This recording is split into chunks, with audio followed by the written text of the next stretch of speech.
Hello, this is your anxiety nurse again, Lawrence. Alam nyo po, karamihan sa mga naririnig natin na nagsuffer from health anxiety ay palagi nagpapakonsulta o punta ng ospital. Pabalik-balik kasi ang kanilang mga worry at nararamdaman. Ngunit, karamihan din po sa may health anxiety na tao ay natatakot magpakonsulta.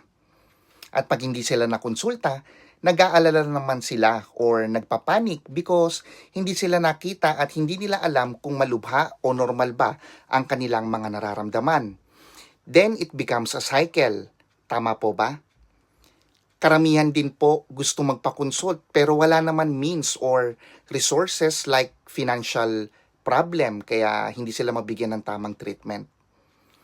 Kaya alam nyo po mahalaga ang tamang kaalamanan at information about health para nang sa ganoon matulungan natin ang ating mga sarili at kung papaano natin aaksyonan ang mga ganitong simptomas.